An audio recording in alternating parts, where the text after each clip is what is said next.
Draymond and Gary, Damian, guys who had a journey to get here.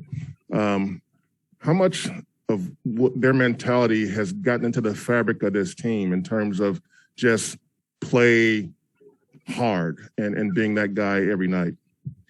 Yeah, it's a big dynamic for us.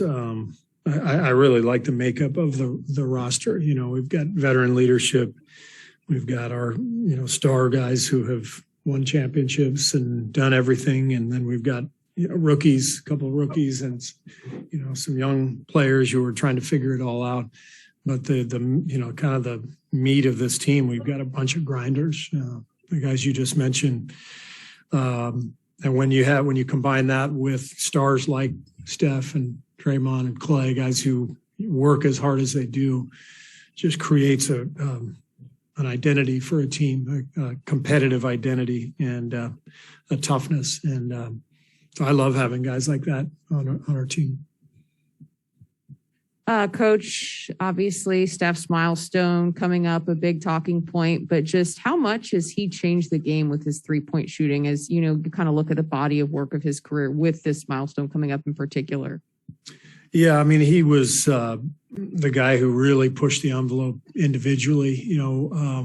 I think from a coaching standpoint, Mike D'Antoni sort of changed the way the league thought about threes, with his Phoenix teams around 05, 06, 07, those teams, they started playing smaller guys and multiple 3-point shooters and spacing the floor for Steve Nash. And I remember them, I was doing a game for TNT and they took about 30 3-pointers and there was just this huge uproar. Like, is that way too many threes, And of course now that's kind of, less than average on a nightly basis for every team. So there was a shift philosophically on the coaching front, but Steph on a personal level just lifted the bar much higher in terms of what's a good shot, what's a bad shot. And he was obviously the most capable player to do that with his skill set and the fact that he could do it off the dribble or off the catch. But so much of it was his mindset too. I've just never seen a guy so confident and lacking any sort of discretion, when it comes to shooting the ball. And I say that in a good way. He changed the outlook for a lot of players, and now guys are firing away from everywhere. And but he's obviously the best at it. One more for you. We just asked Kavan this, but any particular moments, Steph, game-winning shots or particular shots that stand out in your mind that you're like, how did he just do that? Well, the Oklahoma City shot will always stand out. But I think Steph, in a lot of ways, is like Michael Jordan in that there are so many moments that they all sort of bleed into each other and then they don't even stand out because that's just what you expect. And maybe that's the true sign of greatness. Maybe that's why our fans are just so enamored with Steph, and fans all over the world are so enamored with him because they know every single night they're going to see something special. And when you do something over and over and over again, it's harder for one particular night to stand out. So it's just kind of become routine for him.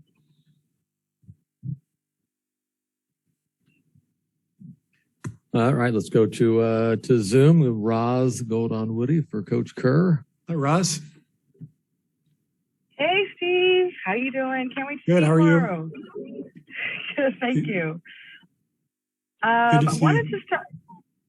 Excuse me? Sorry, go ahead. You had mentioned the word you kind of started to expect it, and Juan Toscano-Anderson did too, as Steph potentially, or will step into this record. Can you talk about two words? One, like the inevitability of Steph on the court, this when the ball is in the air, this feeling in the whole arena of like, it's good. And then also the pace in which he's been able to approach this record. Yeah. Yeah, I think there is a sense in the arena that, when the ball's in the air,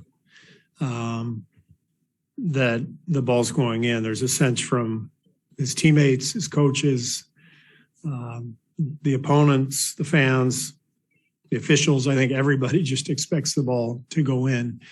And some of it comes, I think, because of what happens before the shot even goes up. He has this magical ability to free himself up through his ball handling and his off-ball movement. And it's kind of stunning because there's really nobody like him. So when he does it, there's already been an amazing athletic move that has led to the shot itself. And so people are already awed. And then it does feel inevitable that the shot's going to go in. And that's why in every arena we go to, there's just a sense of anticipation every time he touches the ball, and you can hear it in the crowd. The pace with which he is, going to break this record is stunning. But it's also an indication of how much the game has changed and how much Steph himself has changed it. Between the philosophical changes strategically, over the last 15 years or so, and then Steph, pushing the envelope in terms of what's a good shot, what's a bad shot. It's hard to even fathom where this record will stand, when he retires. I mean, he will have obliterated a record that was pretty incredible in its own right, given what Ray Allen did in his career. So it's sort of mind-numbing. Thank you. Mm-hmm. Where have you seen Jordan defensively improve this season? I think Jordan's overall effort and physicality has gotten a lot better.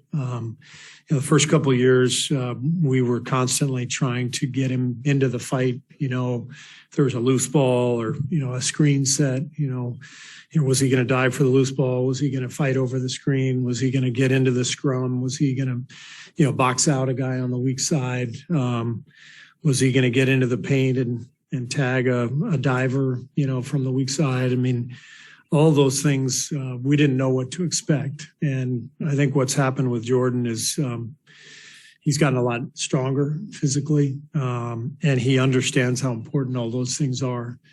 And so he's gotten much tougher physically, much more capable of dealing with size and strength and physicality and the normal sort of rigors of the game. So he's done a great job.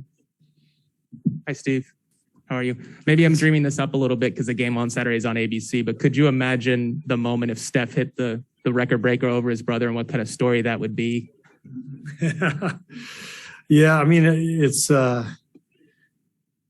seems like every time you turn around, Steph is doing something special or historic, and his family has played such a huge role in his career, not only, being raised in an NBA household and being taught, how to play by his dad and, competing against his brother and all that. But there would be a sort of a fitting,